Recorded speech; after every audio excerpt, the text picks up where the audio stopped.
வணக்கம். இது நியூஸ்7 தமிழின் கேள்வி நேரம். இந்த நிகழ்ச்சியின் மூலமாக மீண்டும் உங்களை சந்திப்பதில் மிக்க மகிழ்ச்சி. நான் செந்தில். நம்ம சுற்றி நடக்கும் நிகழ்வுகள், அந்த நிகழ்வை நகர்த்தும் அடிப்படை, அதன் பின்னணியில் இருக்கும் அரசியல், இவை குறித்து விவாதித்து வந்து கொண்டிருக்கின்றோம். அந்த வகையில் இன்றைய கேள்வி நேரத்திற்கான விவாத பொருள் திரையில் அஇஅதிமுகவை யாராலும் அழிக்க முடியாது என்று மறைந்த முதலமைச்சர் செல்வி ஜெயலலிதா அவர்கள் அவர் முதலமைச்சராக இருந்தபொழுது சட்டப்பேரவையில் ஆற்றிய அந்த உரையை நேற்று நியூஸ்7 தமிழில் தொடர்ச்சியாக ஒளிபரப்பிக் கொண்டிருந்தோம். நீங்கள் கூட அதை பார்த்திருப்பீர்கள். எனக்கு பிறகும் அஇஅதிமுக நிலைத்து நிற்கும், நீடித்து நிற்கும் என்று அவர் தெரிவித்திருந்தார். இன்றைக்கு அவர் மறைந்து விட்டார். அவர் மறைவை தொடர்ந்து புதிய முதலமைச்சராக ஓ பன்னீர்செல்வம் அந்த கட்சியினுடைய சட்டப்பேரவை உறுப்பினர்களால் தேர்ந்தெடுக்கப்பட்டிருக்கிறார். தமிழகத்தின் புதிய முதலமைச்சராக மறைந்த முதல்வர் ஜெயலலிதாவிற்கு பதில் ஓ பன்னீர்செல்வம் அவர்கள், அவருக்கு பிறகு அவரை தொடர்ந்து தேர்ந்தெடுக்கப்பட்டு விட்டார். அஇஅதிமுக என்ற ஒரு மிகப்பெரிய கட்சியின் பொதுச் செயலாளர் என்ற பொறுப்பையும் வகித்தவர் செல்வி ஜெயலலிதா அவர்கள். செல்வி ஜெயலலிதா அவர்களுடைய மறைவிற்கு பிறகு பொதுச் செயலாளராக யார் தேர்ந்தெடுக்கப்பட இருக்கிறார்கள்? புதிய முதலமைச்சருக்கு காத்திருக்கக்கூடிய சவால்கள் என்ன? தமிழகத்தினுடைய பிரதான பிரச்சனைகளை புதிய முதலமைச்சர் எவ்வாறு எதிர்கொள்வார்? இது போன்ற பல கேள்விகள். எம்ஜிஆருக்கு பிறகு ஜெயலலிதாவிற்கு பிறகு இருக்கக்கூடிய அஇஅதிமுகவிற்கு இருக்கக்கூடிய சவால்கள் என்ன? அது எவ்வாறு இன்னும் தன்னுடைய அரசியல் பயணத்தில் அடுத்தடுத்த கட்டங்களை நோக்கி நகர இருக்கிறது? இதுவே இன்றைய கேள்வி நேர விவாத பொருளாக இருக்கிறது. ஆகச்சிறந்த 4 ஆளுமைகள் நம்மோடு இணைகிறார்கள். நீங்களும் இணைந்திருங்கள், பயணிக்கலாம். இது கேள்வி நேரம்.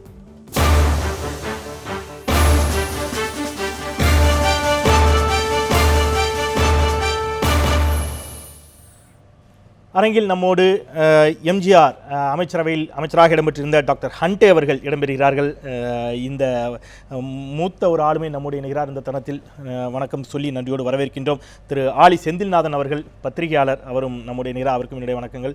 திரு முத்துக்குமார் அவர்கள் எழுத்தாளர், நேற்று நள்ளிரவு முதல் நம்மோடு நேற்று முன்தினம் இணைந்திருந்தவர், அவரையும் வரவேற்கிறேன். திரு சமரசம் அவர்கள் முன்னாள் சட்டப்பேரவை உறுப்பினர், அஇஅதிமுகவினுடைய மூத்த தலைவர்கள் ஒருவர், அவரும் எம்ஜிஆர் காலத்திலிருந்தே அரசியல் இருக்கக்கூடியவர், அவருக்கும் என்னுடைய வணக்கங்கள். நம் நிகழ்ச்சிக்குள் பயணிக்கலாம். நான் திரு ஹண்டே அவர்களிடமிருந்தே தொடங்கலாம்னு இருக்கேன். ஏன்னா எம்ஜிஆரின் மறைவை தொடர்ந்து எம்ஜிஆருக்கு பிறகு அந்த அதிகார மாற்றம் அல்லது ஆட்சி மாற்றம், முதலமைச்சர், புதிய முதலமைச்சர், சேவல் சின்னம், இது எல்லாத்தையும் பார்த்தவர் நீங்கள். அது எம்ஜிஆரிடமிருந்து ஜெயலலிதாவிற்கு கடந்ததையும் இன்றைக்கு ஜெயலலிதாவினுடைய மறைவு வரை இருக்கக்கூடிய அந்த அரசியலை உற்று நோக்கியவர், அஇஅதிமுகவில் இருந்தவர். அப்படிங்கிற முறையில் இதை எப்படி பார்க்குறீங்க? இந்த காலகட்டத்தை, இந்த ஒரு சவாலான சூழலை அஇஅதிமுக எவ்வாறு எதிர்கொள்ளும்? இதை பற்றி நம்ம சிந்திக்க வேண்டும் என்றால், இதை பற்றி சரியான வகையிலே மதிப்பீடு செய்ய வேண்டும் என்றால், நாம் கடந்த காலத்தில் நடைபெற்ற சம்பவங்களை சற்று சுருக்கமாக கவனிக்க வேண்டியது அவசியம். 1987ஆம் ஆண்டு டிசம்பர் 24ஆம் ஆண்டிற்கு பிறகு ஒரு மாபெரும் வெற்றிடம் தமிழகத்தில் அரசியல் வட்டாரத்தில், அரசியல் வானொலியில் இருந்தது. புரட்சித்தலைவர் எம்ஜிஆருக்கு பிறகு யார்? அப்பொழுது புரட்சித் தலைவர் எம்ஜிஆர் அவர்கள் பொதுச் செயலராகவும், நான் அவரிடத்தில் துணை பொதுச் செயலராகவும், அதற்கு முன்பு மந்திரியாக இருந்தேன். ஆனால் கடைசி ஒரு ஏறத்தாழ ஒரு ஆண்டு அவர் பொதுச் செயலாளர், நான் துணை பொதுச் செயலாளர். இன்னொரு துணை பொதுச் செயலாளர் ராகவானந்தம். அப்படி வந்த உடனே கட்சி 2ஆக உடைந்தது. ஏனென்றால் மறைந்த மாண்புமிகு அம்மா அவர்கள், ஜெயலலிதா அவர்கள், புரட்சி தலைவி அவர்கள் ஒரு அணிக்கு தலைவராகவும், மதிப்பிற்குரிய ஜானகி அம்மா இன்னொரு அணிக்கு தலைவராகவும், புரட்சி தலைவர் எம்ஜிஆருக்கு பிறகு துணை பொதுச் செயலராக நியமிக்கப்பட்டவங்க தான் ரெக்கக்னைஸ்ட் என்று பெரிய Shastri election commission, chief election commission சொன்னார். ஆகவே நம்ம கோர்ட்டுக்கு போனோம். கேஸ் போகும்போது எப்படி என்றால், புரட்சி தலைவி ஜெயலலிதா அவர்கள் அவங்க பொதுச் செயலராக டிக்ளேர் செய்யப்பட்டாங்க. So general secretary of AIADMK Jayalalithaa and deputy general secretary doctor HV Hande. பிறகு அந்த அணியில் ஆர்.எம். வீரப்பன் எல்லாரும் சேர்ந்து, பொன்னையன் எல்லாம் இருந்தாங்க. அவங்க எல்லாரும் சேர்ந்து அவங்கள குறிப்பாக அதில் ஆர்.எம். வீரப்பன் தான் ரொம்ப எடுத்தார்கள் முயற்சி. ஜானகி அம்மையார் அவர்கள் பொதுச் செயலாளர், ராகவானந்தம் துணை பொதுச் செயலாளர். இதுதான் கேஸ் கோர்ட்டுக்கு போச்சு. போன உடனே ரொம்ப ஆர்குமெண்ட்ஸ் எல்லாம் ஆச்சு. கடைசியில் 2 சமபலமாக இருக்கிறது பொதுக்குழு உறுப்பினர்கள். அதே மாதிரியாக 600 சில்லற பொதுக்குழு உறுப்பினர்கள் அதுவும் சரிசமமாக அது வந்து 2ஆக பிரிந்தது. ஆகவே நமக்கு சேவல் சின்னத்தை கொடுத்தார்கள். ஜானகி அம்மையார் அந்த அணிக்கு பொறா சின்னம் கொடுத்தார்கள். இதில் வந்து எலெக்ஷன் தேர்தல் நின்றது. அந்த காலத்தில் பல சோதனைகளை வந்து அம்மா இன்றைய தினம் புரட்சி தலைவி அம்மா அவர்கள் வந்து சந்திக்க வேண்டியது. ஒரு பக்கத்தில் திராவிட முன்னேற்ற கழகத்தினுடைய தலைவர் கலைஞர் கருணாநிதி ஜெயலலிதா அவங்க ஜானகி சாடுவதே கிடையாது. ஏன்னா அவங்க புரிஞ்சுக்கிட்டாங்க உண்மையான லைவ் ஃபோர்ஸ் வந்து ஜெயலலிதா. அங்கே ஸ்டார்டட் அட்டாக்கிங் ஜெயலலிதா. யார்? திமுக அண்டர் தி லீடர்ஷிப். அப்போ அவர் முதலமைச்சர் வந்துட்டார்.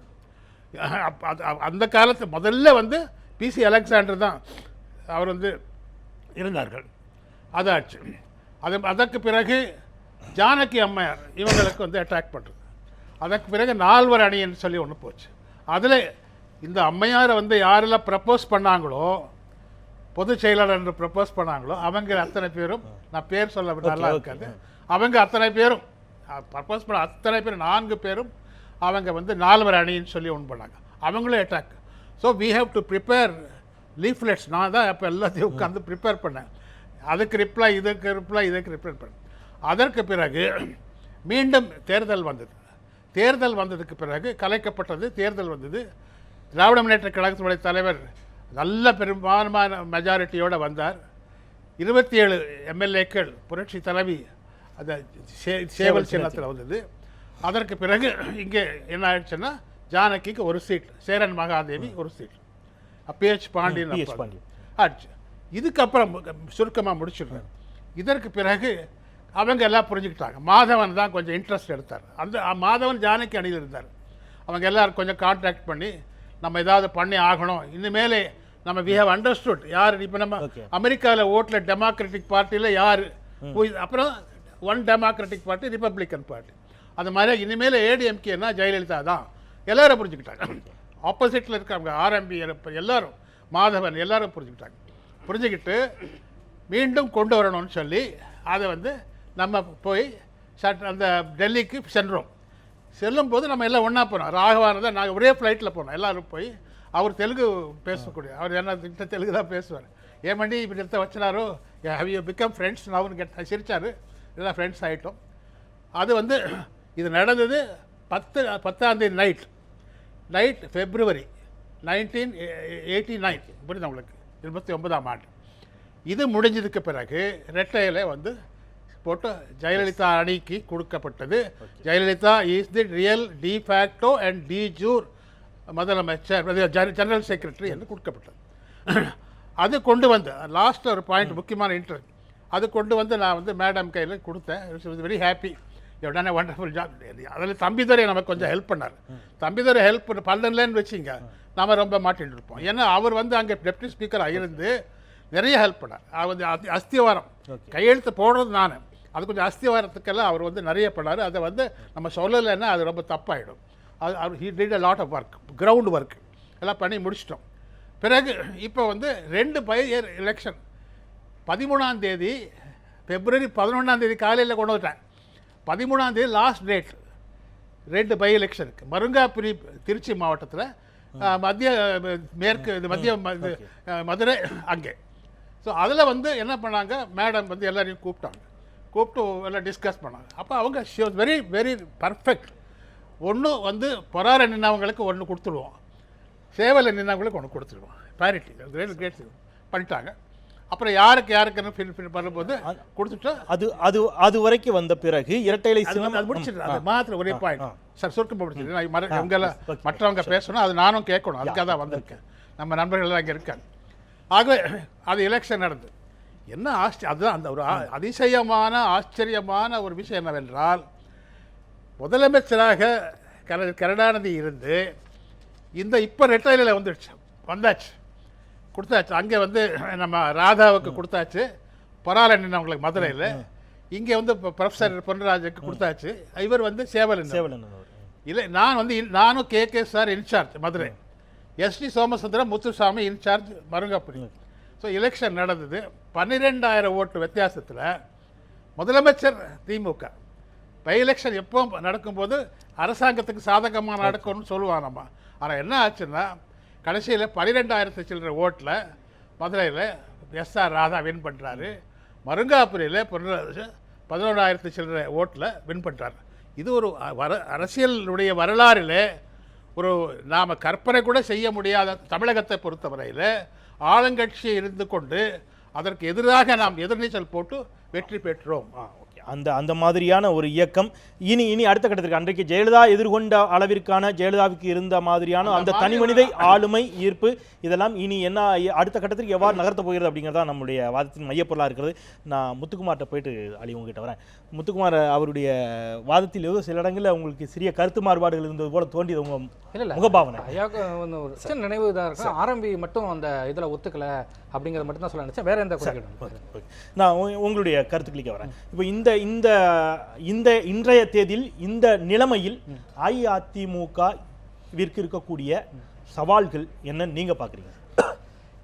எம்ஜிஆர் மறைவுக்கு பிறகு எப்படி அதிமுகவுக்கு என்ன மாதிரியான சவால்கள் உருவானதோ கிட்டத்தட்ட அதே போன்ற சவால்கள் தான் வந்து இந்த முறையும் இருக்குது அப்படின்னு நினைக்கிறேன்.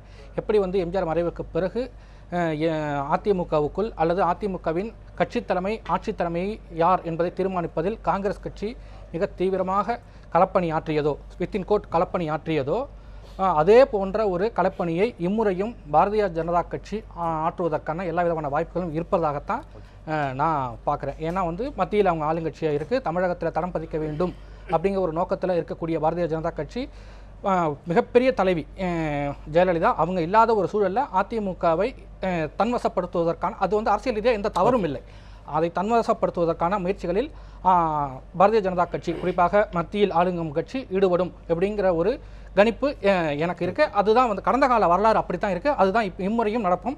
அதுதான் மிக மிக முக்கியமான சவால். இதை அதிமுகவுக்கு இன்னைக்கு வந்து ஆட்சி தலைமை வந்திருக்கு. அடுத்தது கட்சி தலைமைக்கான ஒரு தேர்தல் ஒன்று நடக்க வேண்டிய ஒரு சூழல் இருக்குது. எப்படி வந்து கடந்த காலங்களில் நடந்ததோ அதே போல் இப்பொழுது ஆட்சி தலைமை வந்துடுச்சு. அப்போ கட்சி தலைமை, பொதுவாக கட்சி தலைமையும் ஆட்சி தலைமையும் ஒருவரிடமே இருக்க வேண்டும் அப்படிங்கிறது எம்ஜிஆருடைய பார்வை. எம்ஜிஆருடைய பார்வைங்கிறது திமுக அண்ணாவினுடைய மறைவுக்கு பிறகு முதலமைச்சராக கருணாநிதி வந்து விட்டார். அடுத்தது கட்சி தலைமைக்கு யார் வர வேண்டும்ங்கிறப்ப நெடுஞ்செழியன் அவருக்கு முதலமைச்சர் பதவிக்கும் அவர் விரும்பினார். நடக்கவில்லை என்பபோது கட்சியினுடைய தலைமை பொறுப்புக்கு வர வேண்டும் என்றபோது எம்ஜிஆர் சொன்ன வார்த்தை ஐயாவுக்கும் தெரியும். கட்சி தலைமையும் ஆட்சி தலைமையும் ஒருவரிடமே இருந்ததால் தான் ஒருவரிடம் இல்லை என்றால் தமிழ்நாட்டில் காங்கிரஸ் கட்சி சீரழிந்து போனது. அதனால் அந்த மாதிரி திமுகவுக்கு நடந்துவிடக்கூடாது என்பதால் கட்சி தலைமையும் ஆட்சி தலைமையும் ஒருவரிடமே இருக்க வேண்டும் அப்படிங்கிற ஒரு நிலைப்பாட்டை வந்து எம்ஜிஆர் எடுத்தார். அதனால தான் கருணாநிதி திமுக தலைவராகவும் இருந்தார், முதலமைச்சராகவும் இருந்தார். தமிழ்நாட்டு வரலாற்றில் கட்சி தலைமைக்கு ஒருத்தராகவும் ஆட்சி தலைமைக்கு ஒருத்தராகவும் இதுவரைக்கும் இருந்தது இல்லை. அது திமுகவுக்கும் பொருந்தும் அதிமுகவுக்கும் பொருந்தும். ஏன்னா அவங்க நிரந்தர பொதுச்செயலாளர்னு சொல்லக்கூடிய அதே சூழலில் முதலமைச்சராகவே தொடர்ந்து இருந்தாங்க. அதில் எந்த விதமான மாற்றமும் இல்லை. சட்ட நெருக்கடி வந்தபோது மட்டுமே ஓ பன்னீர்செல்வம் அவர்கள் 2 முறை முதலமைச்சராக இருந்தார்கள். அதனால கட்சி தலைமை ஆட்சி தலைமைங்கிறது மிகப்பெரிய ஒரு சவால். அதுதான் இன்னைக்கு அதிமுக பெரிய சவாலா இருக்குங்கிறீங்க. சமரசம் அவர்கள் மாறுபடுறாருன்னு நினைக்கிறேன். நான் ஆலி செந்திலாண்டு போயிட்டு உங்ககிட்ட வந்துடலாமா? நீங்க எப்படி செஞ்சாலும் சரி இருந்தாலும் நீங்க வயதில் மூத்தவர்ல நீங்களே சொல்லுங்க. ஆலி பொறுமையா இருப்பார், நீங்க சொல்லுங்க. அது டாக்டர் அவர்கள் துணை பொதுச் செயலாளராக அந்த நேரத்தில் இருந்தார். அதில் அவருடைய பணிகள் செய்தது, கட்சிகள் இரண்டும் ஒருங்கிணைப்பதற்கு வேண்டிய அவர் முயற்சியெல்லாம் சொன்னார்கள். அது எல்லாம் உண்மை. அப்பொழுது நான் அனைத்துலக எம்ஜிஆர் மன்றத்தின் பொதுச் செயலாளர். அனைத்துலக எம்ஜிஆர் மன்றத்தின் பொதுச் செயலாளர் நான் இருந்தேன். புரட்சி தலைவரோடு எந்தெந்த வகையில் ஒத்துழைக்க முடியுமோ, என்னென்ன வகையில் பேச முடியுமோ, அவரே அமைச்சராவதற்கு கூட நான் போய் அவர் அறையை சொன்னேன், நீங்கள் அமைச்சராக போகிறீர்கள் என்று. இல்லையா ஒன்றுமே அவர் சொன்னார். நான் தலைவரிடத்தில் பேசிவிட்டு போய் சொன்னேன். நல்ல ஸ்பீக்கர். ஆகையினால் அப்படிப்பட்ட ஒரு நிலையில் இருந்தது. அதற்கு பிறகு ஏற்பட்ட பல சங்கடங்களை சொன்னார்கள். ஐயா அவர்கள் கட்சிக்கு நான் கட்சி பதவியும் ஆட்சி பதவியும் ஒருவரிடத்தில் தான் இருக்க வேண்டும் என்று சொன்னார்னு அது எம்ஜிஆராக எதிரானவர் அந்த கொள்கைக்கு. எம்ஜிஆர் தான் ராகவானந்தத்தை பொதுச் செயலாளராக்கினார். எம்ஜிஆர் தான் பாவுசாவை பொதுச் செயலாளராக்கினார். எம்ஜிஆர் தான் நாவலர் கூட பொதுச் செயலாளராக்கினார். அதை அவர் மனதில் மறந்து விட்டிருப்பார். அவர் கிடைச்சிருக்காது இல்லாவற்ற தகவல் என்று. நீங்கள் வந்து ஃபேக்சுவலாக நீங்கள் சொல்கிறது சரி, நான் வந்து நடைமுறை ரீதியாகவே இருக்கட்டும், இந்த ரெக்கார்டு அதுதானே. ஆகையினால் அந்த அடிப்படையில் கழகம் என்பது உடைந்தது என்பது உண்மை. மீண்டும் இணைந்தது என்பதும் உண்மை. இந்திய துணைக்கண்டத்திலேயே ஒரு கட்சி உடைந்து சின்னம் பிளந்து போய் மீண்டும் சேர்ந்து அந்த சின்னத்தை பெற்றது அதிமுக ஒன்றுதான். எம்ஜிஆர் அவர்கள் உருவாக்கிய கட்சி ஒன்றுதான் என்பதை மனதிலே பதிவு வைத்துக் கொள்ள வேண்டும். ஒன்று. ரெண்டாவது சொன்னாங்க, இப்போது நீங்கள் உங்களுடைய தலைப்பிலே சொல்லியிருக்கீங்க, இது என்ன நிலைக்குமா நீடிக்குமா என்ன நிலைமை என்றெல்லாம் கேட்டிருக்கிறீர்கள். நான் ஒன்றை உங்களிடத்தில் சொல்லிக்கொள்ள உறுதியாக சொல்லிக்கொள்ள விரும்புகிறேன். அண்ணாவின் கொள்கை யாரோடும் தனி நபரோடு முடிவதல்ல. அதை மனதிலே பதிவு வைத்துக் கொள்ளுங்கள். இன்றைய தினம் முதலமைச்சராக பதவியேற்றுக் கொண்டிருக்கின்ற ஓ பன்னீர்செல்வம் அவர்கள் அண்ணாவின் ஆரம்ப பள்ளியிலும் எம்ஜிஆரின் உயர்நிலை பள்ளியிலும் தேவர் திருமகனின் கல்லூரியிலும் புரட்சி தலைவி அம்மாவின் பல்கலைக்கழகத்திலும் பயின்றவர், பக்குவமானவர், பண்புடையவர். இதை மனதிலே பதிவு வைத்துக் கொள்ள வேண்டும். அவர் இதை சமாளிப்பார். எந்த எதிர்ப்பு வந்தாலும் எந்த வகையில் சமாளிக்க முடியும் என்பதை சமாளித்து வெற்றி கண்டு எம்ஜிஆர் அம்மா அவர்களுடைய கொள்கையை நிலைநாட்டுவார். ஐயா, நீங்கள் சொன்ன எதிர்ப்பை சமாளிப்பார் அப்படிங்கிறது முத்துக்குமார் சொன்ன மாதிரி வெளியிலிருந்து புறத்திலிருந்து வேறு வேறு அரசியல் கட்சிகளிடமிருந்தோ அல்லது வேறு வேறு அதிகார மையங்களிடமிருந்தோ வரக்கூடிய எதிர்ப்புன்னு நான் எடுத்துக்கிறதா இல்ல அக அழுத்தமா? அவர் கேட்கறது அக அழுத்தம் இருக்குமா? இல்லை, அக அழுத்தம் புற அழுத்தம் ரெண்டுமே சமாளிக்கக்கூடிய சக்தி அதிமுக கழகத்தின் தலைமைக்கு உண்டு. நீங்கள் அதை பற்றி அச்சப்பட வேண்டிய அவசியமே இல்லை. திரு செந்தில்நாதன், புதிய முதலமைச்சருக்கும் இன்றைய தினத்தில் அஇஅதிமுகவிற்கும் இருக்கக்கூடிய சவால்கள். அதாவது நம்ம சவால்கள், ஒரு புதிய முதலமைச்சர் வந்திருக்கிறார், ஒரு மிகப்பெரிய அளவுக்கு மக்களால் போற்றப்பட்ட ஒரு தலைவர் அல்லது கட்சியினுடைய தலைவர் போன பிறகு அதுக்கு அடுத்து வந்திருக்கிறவர் எப்படி செய்வாருங்கிற ஒரு எதிர்பார்ப்பு, பதற்றம், ஆதங்கம் எல்லாமே இருக்கும். இதை பற்றி பேசும்போது எப்பவுமே பெரும்பாலும் நம்ம எடுக்கிற முதல் முயற்சி என்னென்னா, கடந்த காலத்தில் இதே மாதிரியான சூழலில் என்ன முடிவுகள் எடுத்தோம் அப்படிங்கிறது தான் அதிகமாக நம்ம பேசுகிறோம். அதை எப்பவுமே ஒரு 50% தான் வச்சுக்கணும்னு நான் நினைக்கிறேன். கடந்த காலத்தில் வெற்றி பெறும்னு நினைக்கிறீங்க? 50% தான் அது கணக்கில் எடுக்கணும். ஓகே. அது இன்னொரு 50% வந்து நாம் கடந்த காலத்தின் தொடர்ச்சி மட்டும் கிடையாது. கடந்த காலத்தில் அதிமுக எப்படி இருந்தது, இன்றைக்கி அதிமுக எப்படி இருக்குது, கடந்த காலத்தில் ஒரு மத்திய அரசு எப்படி நடந்துக்குச்சு, இன்றைக்கி எப்படி நடந்துக்குது, கடந்த காலத்தில் எதிர்க்கட்சி எப்படி இருந்தது, இன்றைக்கி எப்படி இருந்தது, இதையும் பார்க்கணும்.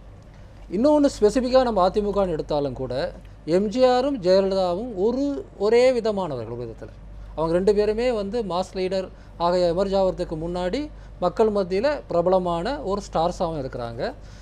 அந்த தொடர்ச்சி வந்து முன்னாடியே வந்து முழுமையாக அவர்களுக்கு கிடைச்சிருக்கு. ஆனால் திரு ஓ பன்னீர்செல்வம் அவர்களுக்கு வந்து அவர் நம்ம முத்துக்குமார் சொன்னதை போல் சட்ட சிக்கல் வந்த சமயத்தில் முதல்வரானவர் அந்த முதலமைச்சர் என்கின்ற முழுமையான அதிகாரத்தை வந்து பயன்படுத்தி கொள்ளவோ அல்லது அதை வந்து எக்ஸசைஸ் பண்ணவோ கூட நம்ம சொல்ல முடியாது. அவர் ஒரு பிளேஸ் ஹோல்டர் போல் வந்து தான் வந்து இருந்தார்.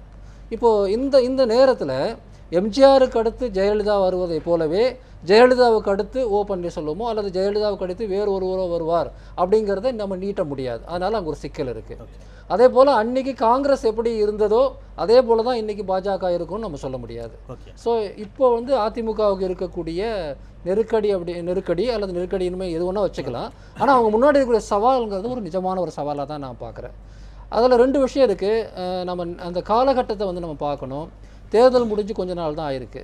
இன்னும் ஒரு 4 வருஷத்துக்கு மேலே உங்களுக்கு வந்து இந்த ஆட்சி தொடர வேண்டிய. ஆக இது ஒரு ஃபேக்டர் பங்கு வகிக்கும். உடனடியாக இந்த அரசாங்கத்தை வந்து டீஸ்டபிளைஸ் பண்ணுறதுக்கு வந்து எல்லாரும் முயற்சி பண்ணிடுவாங்கன்னு சொல்ல முடியாது.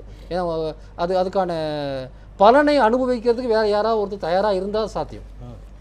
இதை உடைச்சா உடனடியாக எனக்கு பலன் இருக்குது அப்படிங்கிற முயற்சி ஒரு எதிர்கட்சியோ அல்லது தமிழ்நாட்டில் ஆழமாக கால் ஊன்றோன்னு நினைக்கக்கூடிய வேற ஒரு கட்சியோ அந்த தயாரிப்பில் அவங்க இருந்தாங்கன்னு வச்சுங்களேன், அது நடக்கலாம். ஆனால் வந்து உடனடியாக எந்த கட்சிக்கும் அந்த தயார் நிலை கிடையாது அப்படின்னு தான் நான் நினைக்கிறேன். அதனால் இந்த ஆட்சி வந்து பெரிய அளவுக்கு உடனடியாக டிஸ்டர்ப் ஆகும்னு நான் நினைக்கல. ஆனால் இந்த 4 ஆண்டுகளில் கட்சியை கூட வந்து நீங்கள் கட்டுப்போக வச்சுக்கலாம். ஏன்னா வந்து இத்தனை எம்எல்ஏக்களும் எவ்வளவோ செலவு பண்ணிவிட்டு எம்எல்ஏ ஆகி வந்திருக்கிறாங்க. 4 வருஷம் இருந்தால் தான் அவங்க அதுக்கான பலனை அவங்க அனுபவிக்க முடியும். அதனால் கட்சியில் பெரிய அளவுக்கு சிக்கல் வந்துடும் சொல்ல முடியாது. ஆனால் மக்கள் மீண்டும் இவர்களுக்கு வாக்களிப்பதற்கோ அல்லது மக்கள் இந்த கட்சி வந்து இது எம்ஜிஆருடைய கட்சி தான் அல்லது ஜெயலலிதாவின் கட்சி தான்ங்கிற அந்த தொடர்ச்சியை வந்து மெயின்டைன் பண்ணுறதுக்கு வந்து நீங்கள் கொடுக்கக்கூடிய ஆட்சி சுதந்திரமான ஒரு ஆட்சியாக இருக்கணும். அதுக்கான சாத்தியப்பாடு இருக்குதா அப்படிங்கிறது இன்னொரு கேள்விக்கு இருக்கும். இப்படி பல ஒரு பக்கம் வந்து பாரதிய ஜனதா கட்சி அவங்களுடைய நோக்கங்கள் என்னங்கிறது இன்றைக்கி வெளிப்படையாகவே தெரிய வருது. அதை வந்து காட்சி ரூபமாக வந்து 2 நாளாக மக்கள் வந்து பார்த்துட்டு தான் இருக்கிறாங்க. அவங்களுடைய மூவ் எப்படி இருக்கும் அப்படிங்கிறது ரொம்ப ரொம்ப முக்கியமான ஒரு விஷயம். அது அதிமுகவுக்கு மட்டும் முக்கியமானது கிடையாது, திமுகவுக்கும் முக்கியமானது, தமிழ்நாட்டு அரசியலுக்கும் முக்கியமானது. ஒரு கட்சி தமிழ்நாட்டில் கால் ஊன்றுவதற்கு வந்து மக்கள் மத்தியில் போய் வந்து செயல்பட்டு அவர்களுடைய அங்கீகாரத்தை அவருடைய ஆதரவை பெற்று வருவதற்கு பதிலாக பின்னாலிருந்து வருவதற்கான முயற்சிகள் எடுக்கும்போது அது எத்தகைய விளைவுகளை உருவாக்குது அப்படிங்கிறத நாம் வந்து பார்க்கணும். இல்லை அது என்ன அடிப்படைகளில் இந்த மாதிரியான விமர்சனங்கள் முன்வைக்கப்படுகிறது? இல்லை அடிப்படை அப்படிங்கிறது வந்து நான் சொல்லும்போது கூட பார்த்தீங்கன்னா ரொம்ப வெளிப்படையாக பூடகமாக சொல்லாமல் பூடகமாக தான் சொல்கிறேன். ஏன்னா அது அப்படி தான் வந்து தெரியுது. பட் இது வந்து எல்லா இடங்களிலும் விசிபிளாக தெரியுது. ஆனால் அதை வந்து நாம் வந்து ஒரு கான்கிரீட்டாக இது இப்படி தான் இவர் இப்படி பேசினார் நம்ம சொல்லிட முடியாது. எல்லாருக்கும் தெரியும், ஆனால் எல்லாத்தையும் சொல்லிட முடியாத அளவுக்கான ஒரு சூழல். டாக்டர் ஹண்டே அவர் சொன்ன அந்த மத்திய அன்றைக்கும் காங்கிரஸ் அந்த மாதிரியான ஒரு மூவை பண்ணாங்க, இன்றைக்கும் கூட இருக்கலாம். முத்துக்குமார் அந்த விமர்சனத்தை வைக்கிறார், ஆலிம் அந்த விமர்சனத்தை வைக்கிறார். உங்களுடைய பார்வை அன்றைய காங்கிரஸ் இன்றைய பாஜக? இல்லை ஒரே ஒன்று மட்டும் நான் முடிச்சிடறேன் சொன்னதில். அதாவது வந்து 3 பெரிய சிக்கல் வந்து இன்றைய அதிமுக அரசுக்கு இருக்குது. ஒன்று, இந்த ஆட்சி அல்லது கட்சியின் தலைமையை மக்கள் ஏற்றுக்கொள்வது. எம்ஜிஆர் ஜெயலலிதா போல ஒரு பாப்புலர் லீடர் இல்லாமல் ஒரு அரசியல்வாதியை தலைவராக ஏற்றுக்கொள்வது, இது ஒரு இஷ்யூ இருக்குது. மத்திய அரசாங்கத்தை வந்து எதிர்கொள்ளணும். இன்னும் 4 வருஷம் அவங்க வந்து இந்த ஆட்சியை மிக சிறப்பாக நடத்தினா மட்டும்தான் தொடர முடியும். அடுத்த தேர்தலில் வந்து ஏன்னா அடுத்த தேர்தலில் அவங்க கிட்ட எம்ஜிஆரோ ஜெயலலிதாவும் கிடையாது. இந்த 4 ஆண்டுகளில் அவர்கள் செய்யக்கூடிய நலத்திட்டங்கள் 3 விஷயங்களும் வந்து பெரிய ஃபேக்டராக இருக்கும் நான் வந்து பார்க்குறேன். டாக்டர் ஹண்டே, பாரதிய ஜனதா கட்சி பொறுத்தவரையில் இப்போ எந்த சிக்கலும் பிரச்சனையும் பாரதிய ஜனதா கட்சிக்கு மத்திய அரசாங்கத்தை பொறுத்தவரையில் கிடையாது. ஏன்னா அப்சல்யூட் மெஜாரிட்டி, நல்ல மெஜாரிட்டி இருக்குது. ஆகவே இன்னும் சில பேருக்கு வந்து நம்ம பேரை இழுக்கணும், அதனால் வந்து நம்ம கட்சியை காப்பாற்றிக்கணும், மத்திய அரசாங்கத்தை காப்பாற்றிக் கொள்ள வேண்டும் என்கிற நிர்பந்தம் பாரதிய ஜனதா கட்சிக்கு கடுகளவும் இல்லை. இது ஒரு பாயிண்ட். ஆனால் நமக்கு ஒரு பொறுப்பு இருக்கு. எப்படின்னா இவர் சொன்ன ஒரு நல்ல முக்கியமான குறிப்பிடுங்க ஐயா, மன்னிக்கணும். இப்போ நானும் சொல்றது ஆடி சிந்தரான் அவர்கள் சொன்னதும் தமிழ்நாட்டு அரசியல் சார்ந்து தானே தவிர மத்திய அரசாங்கத்தை காப்பாற்றுவதற்காக அதிமுகவை அப்படின்ற கோணத்தில் சொல்லல, தமிழக அரசியல் சார்ந்தே சொல்றோம் சார். அதனால நமக்கு என்ன பொறுப்புன்னா, பாரதிய ஜனதா கட்சியில் குறிப்பாக மத்திய அரசாங்கத்தில் குறிப்பாக நம்முடைய மரியாதைக்குரிய நரேந்திர மோடியினுடைய தலைமையில் இயங்கி கொண்டு வருகின்ற இந்த அரசாங்கத்திற்கு என்ன பொறுப்பு என்றால், இதை வந்து இப்பொழுது இப்போ டிரான்ஸ்ஃபர் ஆஃப் பவர் ஆயிடுச்சு. இப்போ நம்முடைய மாண்புமிகு ஓ பன்னீர்செல்வம் முதலமைச்சராக வந்திருக்கிறார்கள். இப்போ அவங்க நடத்தட்டும். இதில் வந்து சில கட்சிகள் எதையாவது சிலிமிஷம் பண்ணலாமா, ஏதாவது தொல்லை கொடுக்கலாமா, சில பேர் நம்ம இழுக்கலாமா. ஏன்னா நம்ம ஒரு விஷயத்தை மறந்து விடக்கூடாது. ஒரு மாபெரும் எதிர்கட்சி இருக்குது. கிட்டத்தட்ட 89-90 பேர் 89 எம்எல்ஏகள் வைத்து கொண்டு இருக்கக்கூடிய மாபெரும் எதிர்கட்சி இருக்குது. ஸோ அந்த எதிர்கட்சி என்ன பண்ணுவாங்க, வேறு என்னென்ன பண்ணுவாங்க, என்ன கேம் விளையாடுவாங்க, இவங்களுக்கு எப்படியெல்லாம் தொல்லை கொடுப்பதற்கு திட்டங்கள் போடுவாங்க, எப்படி வீக்கன் பண்ணப்படும், ஏதாவது கொஞ்சம் பேர் தன்னுடைய பக்கம் எடுத்துக்கொள்ளலாமா, இப்படியெல்லாம் சில முயற்சிகளில் ஈடுபடுவது இயல்பு. அது வந்து அரசாங்கத்தில் எங்கே அமெரிக்காவில் ஜனநாயகம் நடந்தாலும் இங்கிலாண்டில் எங்கே நடந்தாலும் when there is an opportunity, opposition will utilize it. அது பண்ணுவாங்க. ஆகவே எந்த விதமான தவறுகள் நடக்காமல் அவர்களை இந்த அரசாங்கத்துக்கு ஃபுல் சப்போர்ட்டு மாநில சர்க்காருக்கு முழுக்க நல்ல வகையில் தொல்லைகள் கொடுக்காமல், டிஸ்டர்பன்ஸ் செய்வதற்கு வாய்ப்புகள் மற்றவர்களுக்கு கொடுக்காமல் நடத்தி கொண்டு போக வேண்டியது அவசியம். அதற்காக தான் அந்த நேற்றைக்குடன் கூட வந்தார்கள், எல்லாம் வந்து எங்கெங்கே நடக்குதுன்னு பார்த்துட்ருக்காங்க. ஆகவே பாரதிய ஜனதா கட்சிக்கு இந்த நேரத்தில் போய் இங்கே தன்னுடைய கட்சியை வலுப்படுத்துவதற்காக அனைத்து இந்திய அண்ணா திராவிட முன்னேற்ற கழகத்தை பயன்படுத்த வேண்டிய அவசியம் இல்லை. இன்னும் நிறைய டைம் இருக்குது. சட்டசபை எலெக்ஷன் வரும்போது பார்க்கலாம். இன்னும் நீங்கள் சொன்னீங்கல்ல 4.5 வருஷம் இருக்குது. அதனால் அதை பற்றி நமக்கு ஒன்றும் கவலை இல்லை. we are very clear on that issue. நான் அந்த இடத்துல வந்து நான் உடனே வரேன். இது தொடர்பான ரிலேட்டடான ஒரு கருத்துங்கிறதுனால முத்துக்குமார்ட்ட போயிட்டு வந்துடுறேன். அவர் சொன்ன மாதிரி வலிமையான எதிர்க்கட்சி ஒன்று இருக்கிறது. நீங்கள் அப்படி ஒப்பீட்டளவில் எடுத்தீங்கன்னா திராவிட முன்னேற்ற கழகம், பாஜக, நீங்கள் ரெண்டையும் எடுத்தீங்கன்னா அந்த விமர்சனம் 2 கட்சிகளின் மீதும் வைக்கப்பட்டால், ஒருவேளை உங்களுடைய வார்த்தைகளிலிருந்து அந்த மாதிரி வைக்கப்பட்டால் அதற்கான வாய்ப்புகள் பாஜகவை விட திமுகவிற்கு தான் அதிகமாக இருக்கிறது அப்படிங்கிற வாதத்தை தான் டாக்டர் வைக்கிறார். 89 உறுப்பினர்கள் இருக்கிறார்கள் தமிழ்நாட்டில், அவங்களுக்கு இன்னும் அது எளிதாக இருக்கும். பாஜகவிற்கு 1.5 விழுக்காடு வாக்குகள் தமிழகத்தில் இருக்கக்கூடிய ஒரு கட்சி, அவர்களுக்கு இது வந்து சாத்தியம் இல்லை அப்படிங்கிற அவருடைய வாதத்தோடு சேர்ந்து மதிமுக பொதுச் செயலாளர் வைகோ கடந்த சில தினங்களாக தொடர்ச்சியாக அவர் வைக்கக்கூடிய விமர்சனத்தை நம்ம பார்க்குறோம். அப்போலோ மருத்துவமனை வாயிலும் இதான் வைத்தார். ஒரு சில கட்சிகள் இதை துண்டாடலாம் என்று நினைக்கிறார்கள், கைப்பற்றலாம், சோன்சோ அவர் நிறைய விமர்சனம் வைக்கிறார். அதுக்கெல்லாம் வாய்ப்பு இல்லைங்கிற விமர்சனமும் அவர் யாரை நோக்கி வைத்தார் அப்படிங்கிறது நமக்கு தெரியும். ஸோ இதை எப்படி பார்க்க பிரதான எதிர்க்கட்சி வந்து தமிழ்நாட்டு அரசியல் வரலாற்றில், தேர்தல் வரலாற்றில் இப்படி ஒரு அதிக எண்ணிக்கையோட ஒரு எதிர்க்கட்சி உருவானது இதுதான் முதன்முறை. அறுதி பெரும்பான்மைக்கு இன்னும் ஒரு 20 இடங்கள் அந்த மாதிரியான ஒரு சூழல் இருக்கிறதுனால இதற்கான வாய்ப்புகள் இருக்கலாம் அப்படிங்கிறது வந்து இயல்பான ஒரு சந்தேகம் தான். ஆனால் அதற்கான முயற்சியை திமுக எடுக்குமா அப்படிங்கிறது முக்கியமான கேள்வி. ஏன்னால் இன்றைக்கி இருக்கக்கூடிய சூழலில் அது வந்து ரொம்ப வெளிப்படையாக சொல்லணும்னா அதிமுக கட்சிக்குள்ளேயோ அல்லது அதிமுக வெளியில் இருக்கக்கூடிய சக்திகள் இருந்தோ ஏதாவது ஒரு அதிரடி திருப்பங்கள் வருவதைத்தான் திமுக விரும்புவே தவிர தானாக முன் வந்து முதல் அடியை எடுத்து வைக்காது. அப்படி அது ஒருவேளை எடுத்து வைத்தால் அது பேக்ஃபயர் ஆகிடும் அப்படிங்கிறதுல திமுக தெளிவாக்கம். அன்னைக்கு இருந்த சூழல் வேற, இன்னைக்கு இருக்கக்கூடிய சூழல் வேற. ஆளுங்கட்சியை மத்தியில் ஆளுங்கட்சி மோடியின் பாஜக ஆட்சியில் இருக்கக்கூடிய ஒரு சூழலில் அப்படியான ஒரு முயற்சிகளை எல்லாம் திமுக எடுக்கும் என்ற நம்பிக்கை எனக்கு. திரு சமரசம், எம்ஜிஆர் அப்படிங்கிற ஒரு ஈர்ப்பு சக்தி அவர் ஆலி செந்திலான் அதான் குறிப்பிட்டார். அவங்க அரசியலுக்கு வருவதற்கு முன்பாக எம்ஜிஆர் பின்னால் மக்கள் திரண்டிருந்தார்கள். பிஜிலி செல்வி ஜெயலலிதா அவர்களுக்கும் அந்த மாதிரி ஒரு பெரிய ஈர்ப்பு இருந்தது. அவர்கள் அந்த தனி மனிதர்களாக, தனி மனித ஆளுமையின் மூலமாக அவர்கள் அந்த அரசியல் ஆட்சி அதிகாரம் கட்சி பதவிகளுக்குள் வருவதற்கு முன்பாக அவர்களுக்கான ஆதரவு வந்து மக்கள் மத்தியில் இருந்துச்சு. ஒரு அரசியல்வாதியாக, ஒரு எம்எல்ஏவாக, மினிஸ்டராக, இன்றைக்கு முதலமைச்சராக, கடந்த 2 முறை முதலமைச்சராக இருந்து இன்றைக்கு முதலமைச்சராக இருக்கக்கூடிய மாண்புமிகு ஓபிஎஸ் அவர்களாக இருக்கலாம், அல்லது இன்ன பிற அஇஅதிமுக தலைவர்களாக இருக்கலாம், மற்ற அமைச்சர்களோ அவருடைய தோழியோ யாராக இருந்தாலும் அவர்கள் இந்த கட்சிக்காக உழைத்திருக்கிறார்கள், கட்சி பதவிகளில் இருந்திருக்கிறார்கள், கட்சி பங்காற்றியிருக்கிறார்கள், கட்சி பணி ஆற்றியிருக்கிறார்கள். ஆனால் இந்த மாதிரியான கட்சிக்கு அப்பாற்பட்ட, அரசியலுக்கு அப்பாற்பட்ட ஒரு திரைப்படத்துறையின் மூலமாகவோ அல்லது வேறு வழிகளின் மூலமாகவோ மக்களை அவர்களால் ஈர்ப்பதற்கான வாய்ப்புகள் அவர்களுக்கு இல்லை. அது அவர்களுக்கு ஒரு பலவீனமாக இருக்கக்கூடும் அப்படிங்கிற வாதத்தை எப்படி பார்க்குறீங்க? இல்லை, உங்களுடைய செய்திகள் அத்தனையுமே நடைமுறைக்கு உதவுனது தான், அதை நாம் இருக்கல.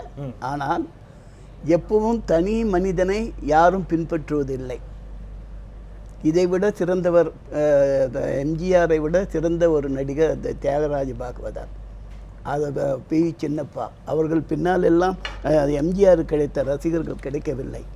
நீங்கள் அதை மனதிலே பதிவு வைத்து கொள்ள வேண்டும். நீங்கள் நாட்டிய பேரொளி என்றெல்லாம் பெயர் பெற்றவர் பத்மினி. வைஜெயந்திமான அரசியல் வந்து எவ்வளோ பண்ணார். அவர்கள் பின்னாடி எல்லாம் புரட்சி தலைவி அம்மா அவர்களுக்கு போன மாதிரி எந்த இதுவும் போகவில்லை. ஆகவே மனிதர் ரசிப்பது என்பது வேறு, அவர்கள் வழியில் செல்வது என்பது வேறு. அதிமுக ஆட்சி, புரட்சி தலைவி அம்மாவின் ஆட்சி நிலை பெற்று நின்றது, நிற்கிறது என்று நிற்கும் என்று சொல்கிறோம் என்று சொன்னால் கொள்கை. இந்த கட்சி உருவானது நீதி கட்சியில் ஆரம்பம். சுதந்திரம் அடைவதற்கு முன்பாகவே ஆட்சி செய்த கட்சி, மக்களை சந்தித்த கட்சி. அது என்ன பேசிக் கொள்கையை வகுத்ததோ அதையே தான் அண்ணா வந்து கொண்டு வந்தார். ஒரு சின்ன குறிக்கிறது, நீங்க நீதி கட்சியினுடைய பிள்ளைகள் பார்த்தா 2 பேருமே தான், திமுக அதிமுக மதிமுக. நீங்க எந்த கேள்வியாவது கேளுங்க, அதற்கு உரிய பதிலை நான் சொல்ல தயார். தயவுசெய்து அந்த வரலாறு விட்டுடும், முடிச்ச பிற்பாடு சொல்லுங்க. ஆகவே நீதி கட்சி, திராவிடர் கழகம், திராவிட முன்னேற்ற கழகம், அண்ணா உருவாக்கிய திராவிட முன்னேற்ற கழகம், அதிமுக கழகம் புரட்சி தலைவர் உருவாக்கினது, புரட்சி தலைவர் ஒப்படைத்தது அனைத்து இந்திய அதிமுக கழகம். இதுதான் வரிசை. மீதியெல்லாம் இப்போ பேச வேண்டாம், ஏன்னா இப்போ வேறு நல்லது பேசிட்டு இருக்கோம், அந்த வெள்ளங்க வேண்டாம், அது பார்த்துக்குவோம் பின்னாடி. ஆகவே தொடர்ச்சி விடுபட்டு போகுதுன்னு கேட்குறேன். இல்லை, அதுதான் நானும் சொல்கிறேங்க. ஆகவே நீதி கட்சி கொள்கை அத்தனையும் மக்களுக்காகவே உருவாக்குனது. மக்களுடைய எல்லா வகையிலும் அப்போ இருந்த பிரச்சனை உங்களுக்கு தெரியும். பெரியார் காங்கிரஸ் ஏன் வெளியே வந்தார்? இல்ல, பிற்பட்டோருக்கு நியாயம் கிடைக்கவில்லை, ஆகவே நான் வெளியே வருகிறேன் என்று அவர் எதிர்த்தார். டாக்டர் சமரசத்துக்கு நான் குறிக்கிடறதுக்கு முடியும். நான் என்ன கேட்குறேன் அப்படின்னா, நீங்கள் நீதி கட்சியிலிருந்து வந்த திராவிட பாரம்பரியத்தில் வந்த கட்சிகளாகத்தான் இன்றைக்கு தேமுதிக வரை தங்களை அடையாளம் காட்டிக் கொள்கிறார்கள். அது அவங்களுடைய கோர் இஷ்யூலேருந்து அவங்க விலகி போயிருக்கிறாங்க. அது இது இந்த விமர்சனங்கள்லாம் வேறு, அது இன்றைய விவாதம் அல்ல. என்னுடைய கேள்வி, அதை தாண்டி செல்வி ஜெயலலிதா அவர்கள் ஒரு கட்டத்திற்கு பிறகு அவர் இரட்டைலை சின்னம் இல்லை என்றாலும் கூட அவருக்காக ஏற்படுத்தப்பட்ட ஈர்ப்பு, அவருடைய ஆளுமை, அவருடைய தலைமையின் கீழ் அவரால் வெற்றி பெற முடியுங்கிற ஒரு அளவிற்கான ஒரு எண்ணத்தையும் நம்பிக்கையும் விதைக்கப்பட்டிருந்தது. அந்த மாதிரியான ஒரு தனி மனித ஆளுமை அப்படிங்கிறது இல்லாமல் போனது பலவீனம் அப்படிங்கிற வாதத்தை எடுத்துக்க முடியுமா? அல்லது இரட்டையில் அப்படிங்கிற ஒன்று போதும், அதுவே ஒரு பெரிய பலம் தான் அப்படிங்கிற வார்த்தை எடுத்துக்கிட்டீங்களா? இல்லைங்க, நீங்கள் கேள்வி என்ன, இந்த நீங்கள் சில குறும்பான கேள்விகள்லாம் அது குதர்க்கமான பதில் கிடைக்க வேண்டியதாக போயிடும். அது வேண்டாம். நான் சொல்வதே தயவு செய்து ஏற்றுக்கொண்டு பரிசீலனை செய்து அந்த அதிலிருந்து நீங்கள் கேள்வியை கேளுங்கள், நான் பதில் சொல்ல தயார். நம்ம ஒரு இடைவெளிக்கு பிறகு அதிலிருந்து தொடருவோமா? உங்ககிட்ட இதை முடிச்சிடலாமே, முடிச்சிருங்க. நீதி கட்சி என்னென்ன கொள்கையோ அதைத்தான் திராவிடர் கழகம் சொன்னது. திராவிடர் அதைத்தான் அம்மா செய்கிறார். திராவிடர் கழகத்தின் கொள்கை என்னென்னவோ அதைத்தான் அம்மா செய்கிறார். திமுக கழகம் என்று அண்ணாவால் உருவாக்கப்பட்ட கட்சியின் கொள்கை என்னவோ அதைத்தான் அம்மா செய்தார். அண்ணா திமுக கழகம் எம்ஜிஆர் என்னென்ன கொள்கையை வகுத்தாரோ அதைத்தான் அம்மா சொல்கிறார். அது அத்தனையும் அப்படியே இருக்கிறது. அதை ஒப்படைத்திருக்கிறார்கள் ஓபிஎஸ் அவர்களிடம். அதை அவர் கொண்டு போவார். கொள்கை வெல்லும். நீங்கள் தனி மனித ஆளுமை என்பது வேறு, கொள்கை என்பது வேறு. அந்த கொள்கை வெல்லும் வெல்லும் வெல்லும். நிச்சயமா நம்ம ஒரு சிறிய இடைவெளிக்கு பிறகு அந்த இடத்துலையும் சொல்லலாம். சரி தவறு என்பதை தாண்டி அஇஅதிமுக என்பது ஒரு மிகப்பெரிய கட்சி. 44 விழுக்காடுகளுக்கு மேல் வாக்கு வங்கியை கொண்டிருக்கக்கூடிய ஒரு மிகப்பெரிய கட்சி. அவர்களுக்கு செயற்குழு இருக்கிறது, பொதுக்குழு இருக்கிறது. அடுத்த தலைமை யார், அடுத்த பொதுச் செயலாளர் யார் என்பதெல்லாம் நிச்சயமாக அவர்கள் தான் தீர்மானிக்க வேண்டும். அதில் வெளியிலிருந்து யாரும் தலையிட இயலாது. அதை தாண்டி ஒரு ஊடகத்தினுடைய கடமையாக இதில் இருக்கக்கூடிய சவால்கள் என்ன, புதிய முதலமைச்சருக்கும் வர இருக்கக்கூடிய புதிய பொதுச் செயலாளருக்கும் இருக்கக்கூடிய சவால்கள் என்ன என்பதையே நாம் விவாதிக்கலாம் ஒரு சிறிய இடைவேளைக்கு பிறகு.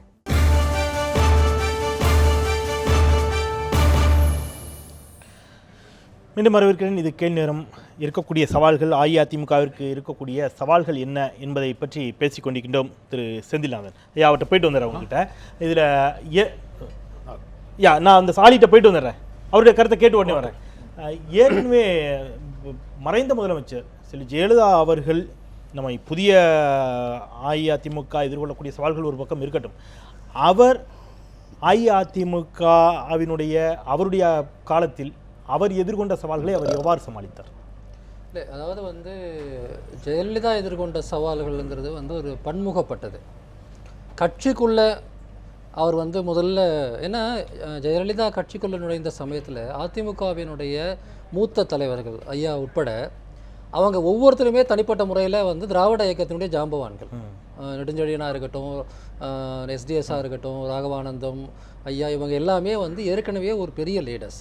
அவங்க முதல்ல கட்சிக்குள்ள மிகப்பெரிய ஒரு எதிர்ப்புங்கிறத விட அங்கீகாரத்தை பெற வேண்டிய போராட்டம் இருந்தது. அதன் பிறகு கட்சிக்கு வெளியே திராவிட இயக்க சார்பாக இருக்கக்கூடியவங்க மத்தியில் ஒரு பிராமண சமூகத்திலேருந்து வந்த தலைவருக்கான அங்கீகாரம் எப்படி அவங்க ஏற்றுக்குவாங்க அப்படிங்கிறது இன்னொரு பெரிய சிக்கல் இருந்தது. அதன் பிறகு என்னதான் எம்ஜிஆரினுடைய வாரிசு அப்படின்னு பொதுவாக பேசப்பட்டாலும் கூட அவங்க வெளியே அந்த ஏற்பை மக்கள் மத்தியில் எடுத்துக்கிறதுக்கு அவங்க பெரிய அளவுக்கு போராடி தோல்விகள்லாம் அடைஞ்சு தான் ஏற்றுக்கிட்டாங்க. இது எல்லாமே தொடர்ச்சியாக பல்வேறு பிரச்சனைகள் அவங்க ரொம்ப சுலபமாக ஆசீர்வதிக்கப்பட்டு வந்த தலைவர் நம்ம சொல்லிட முடியாது. அந்த சிக்கல்கள் அவங்களுக்கு இருந்தது. சரி ஐயா, உங்களுடைய கருத்து. இப்போ ஒரு மிக முக்கியமான விஷயத்தை நாம் அத்தனை பேரும் மறந்து விட்டோம், இல்லை மறந்து விடுகிறோமா என்று தெரியவில்லை. ஏன்னா ஜனநாயக நாட்டில் நாம் இருக்கிறோம். நம்ம ஒரு கட்சி நிரந்தரமாக ஆட்சி நடத்தும் என்று சொல்லுவது அது இயலாத காரியம். இப்போ நீங்கள் அண்மையிலே அமெரிக்கா பார்த்தீங்களா, எல்லாரும் கிளின்டன் ஹிலாரி வின் பண்ணுறாங்க, கடைசி நேரத்தில் தலைக்கீழாக மாறிச்சு. அதனால் 67 ஒரு தேர்தல், நான் ஏன்னா நிறைய தேர்தல் சந்திச்சிருக்கேன், ஒரு நிறைய தேர்தலில் போட்டிருக்கேன். 64ஆம் ஆண்டு சுயேட்சையாக பெரிய பெரிய ஜாம்பவான்கள் எல்லாம் பட்டதாரி தொகுதியிலே தோற்கடிச்சிருக்கேன், சுயேட்சை இண்டிபெண்ட்டாக. ஆக அது எதுக்கு சொல்கிறேன்னா, பல தேர்தல்கள் புரட்சித் தலைவர் எம்ஜிஆருடைய அந்த 10 ஆண்டுகளில் எங்கே இடைத்தேர்தல் வந்தாலும் மற்றவங்களே சேஞ்ச் ஆவாங்க. நான் இல்லாத எனக்கு சில பூத்துகள் அது வந்து அலாட்மெண்ட் பண்ணாமல் ஒரு இடைத்தேர்தல் நடந்த வரலாறு கிடையாது.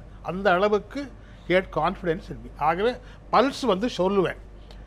அவரே கொஞ்சம் டவுட் பண்ணுவார். நான் கரெக்டாக சொல்லுவேன், அதனால பொய் சொல்ல மாட்டேன், சும்மா மிகைப்படுத்தி சொல்ல மாட்டேன். எதுக்கு சொல்கிறேன்னா 1991 அப்போ என்ன ஆச்சு, நம்ம இது கருணாநிதி என்ன நினச்சார், அவர் என்ன பெரிய மெஜாரிட்டியில் வந்தார், அவர் ஜெயிக்க போகிறோம்னு நினச்சார். வாஷ் அவுட் மேடம் வந்தாங்க. அது வேறு வேறு காரணத்துக்காக. 91 அம்மா ஆட்சி 5 ஆண்டுகள் நடைபெற்றது. அப்பொழுது கூட புரட்சி தலைவி அவர்கள் மீண்டும் ஆட்சிக்கு வருகிறோம் என்கிற நம்பிக்கையுடன் தான் இருந்தார்கள். 96 என்ன ஆச்சு, கம்ப்ளீட்டாக தலைக்கீழாக மாறிடுச்சு. Massive mandate opposite. அது ஒன்றாச்சா. அதுக்கு முன்பு நான் போகிறேன். என்னென்னா 1979ஆம் ஆண்டு பிறகு அந்த பார்லிமெண்ட் எலெக்ஷன் நடந்ததில்ல, அந்த பார்லிமெண்ட் எலெக்ஷன் நடக்கும்போது என் புரட்சி தலைவர் ரொம்ப தைரியமாக இருந்தார். 40 சீட்டில் எப்படி இருந்தாலும் 20-25 வரும்னு சொல்லி. அப்போ நான் ரொம்ப கீ ஃபிகராக இருந்தேன். அன்றைக்கி வந்து நீங்கள் அந்த காட்சியில் யாரும் கிடையாது. அவர் வந்து டி நகர் ஆஃபீஸில் உட்காந்துருக்கார். நான் ஒருத்தன் தான் போனேன். எனக்கு ஏதோ ஒரு ஃபீலிங் வந்தது, அவருக்கு யாராவது ஒருத்தர் இருக்கணும் பக்கத்தில். இப்படி தான் முதலமைச்சர் இருக்கார். அப்போ ஒவ்வொரு தொகுதியும் போயிடுச்சு. பரம்பு இது போச்சா, அது போச்சா, பெரிய குளம் போச்சா, எல்லாம் போச்சுன்னு சொல்லும்போது கடைசியில் 38 போயிடுச்சு. 2 உங்களுக்கு தெரியும், அந்த சிவகாசி ஒன்றும் கோபிச்செட்டிப்பாளையம் ஒன்று தான். சிவகாசியில் என்ன நான் செலக்ட் பண்ண கேண்டிடேட் அது நல்லவன் என்கிற சவுந்தரராஜன். அதில் நாயக்கர் வேணும்னு சொன்னால் நான் போட்டு ஒரு ஆளை வந்து யங்ஸ்டர் கொண்டு வந்தேன்.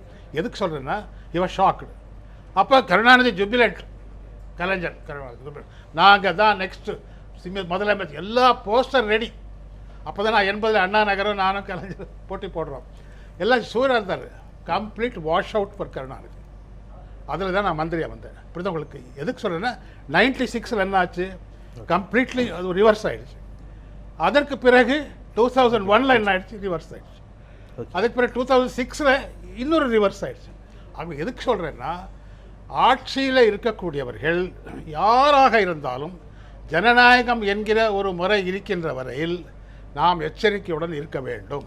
we should not take things for granted. மக்களை வந்து நம்ம பக்கம் எப்பொழுதும் இருப்பார்கள் என்று சொல்ல முடியாது.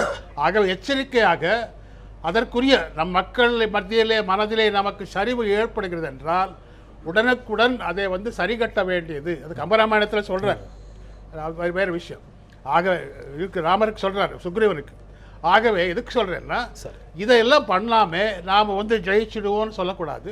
ஆகவே இப்போ இருக்கக்கூடிய அரசாங்கத்துக்கு அதுக்காக தான் ஏதாவது யாராவது வந்து ஏதாவது பண்ணி இந்த அரசாங்கத்தை டாப்பிள் பண்ணுறதுக்கு முயற்சி எடுத்துக்கொள்கிறார்களா என்பதை எச்சரிக்கையாக நாம் பார்க்காமல் இருந்தால் நாம் எப்படி இருந்தாலும் ஜெயிச்சிடுவோம், நம்ம எப்படி இருந்தாலும் நடத்திடுவோம் அப்படின்னு நம்ம சொன்னோம்னா ஒரே ஒரு பாயிண்ட்டு நம்ம பிரதர் தம்பி சொன்னார், அண்ணாருடைய பேரஞ்சர் அண்ணாருடைய கொள்கை எல்லாரும். இப்போ நீங்கள் என்ன சொல்கிறீங்க, அண்ணானுடைய கொள்கைன்னு கலைஞர் சொல்கிறாரு. நம்ம அனைத்து இந்திய அண்ணா திராவிட முன்னேற்ற கழகத்திலையும் அண்ணானுடைய பேரஞ்சர் அண்ணானுடைய கொள்கைன்னு சொல்கிறோம். நம்ம சொல்லும்போது அங்கே 2 பேரும் டிவிஷன், அவரும் அண்ணா கொள்கை இவர்கள். இப்போ நீங்கள் அருகில இந்தியாவில் 2 பேரும் நேஷனலிஸ்ட்டுன்னு காங்கிரஸ் சொல்கிறது, பிஜேபி சொல்கிறது. பிஜேபி தோல்வி அடைந்திருக்கு, காங்கிரஸும் படுதோல்வி அடைந்திருக்கு. ஆகவே கவனிக்க வேண்டிய நாம வந்து எச்சரிக்கையாக இல்லை என்றால் நிச்சயமாக பிற்காலத்தில் அதற்கு ஒரு ஹெவி பிரைஸ் நம்ம கொடுக்க வேண்டியிருக்கு. இல்லை, நான் வந்து ஐயா சொல்கிறப்ப வந்து கிட்டத்தட்ட அதிமுக ஆட்சிக்கான பாதுகாப்பு அரணா பாஜக மத்தியில் இருக்கக்கூடிய பாஜக இருக்கும் அப்படிங்கிற வாட்ச் பண்ண வேண்டிய கட்டாயம் இருக்கு. அது என்ன சிக்கல், அது என்ன சிக்கல் என்னன்னா தேவையில்லை, வெளிசக்திகள்ல இருந்து யாரோ வந்துருவாங்க. உதாரணமா நீங்க திமுக கூட சொன்னீங்க, அந்த மாதிரியான சம்பவங்கள்லாம் நடந்துடாம இருக்கிறதுக்கான அந்த பொறுப்பு மத்திய அரசுக்கு இருக்கிற மாதிரி தான் நீங்க அந்த பொறுப்பு இருக்குன்னு சொல்ற போது நம்ம செப்டம்பர் நடந்த அருணாச்சல பிரதேச விவகாரத்தை வந்து தவிர்த்துட்டு இந்த விஷயத்த பேச முடியாது அப்படின்னு நினைக்கிறேன். அருணாச்சல பிரதேசத்துல செப்டம்பர் மாதம் நடந்த விஷயம் என்ன நடந்துச்சுங்கிறது உங்களுக்கும் தெரியும்.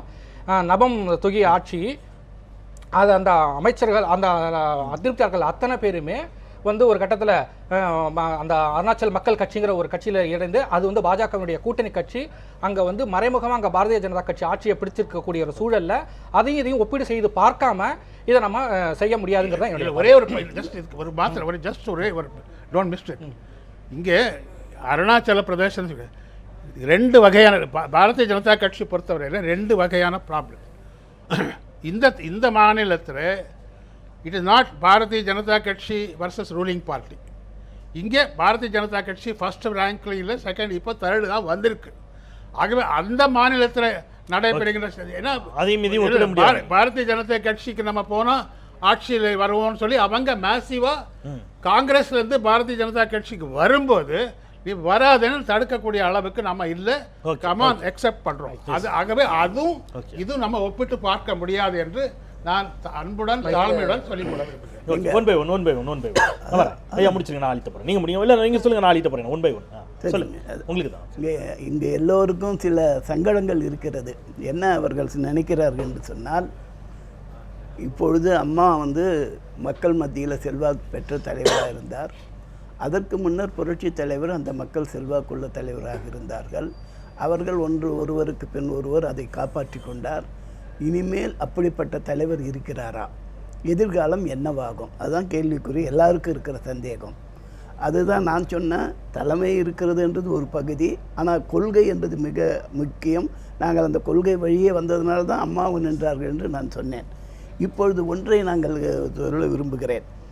ஒரு பக்குவமான நிலையை கொண்டு வந்து நாட்டை வைத்திருக்கிறார் புரட்சி தலைவர் அம்மா என்பது, அம்மா அவர்கள் இறுதி யாத்திரையிலே தமிழ்நாட்டிலே என்னென்ன அசம்பாவிதம் இதுவிலும் நடந்த எல்லா இதிலும் ஏற்பட்ட நிலைமை என்ன, இப்பொழுது நேற்று நடந்த நிலை என்ன என்பதை எண்ணி பார்த்தால் மக்களின் பக்குவம், கட்சிக்காரர்கள் பக்குவம் உங்களுக்கு தெரியும். நம்பர் 1.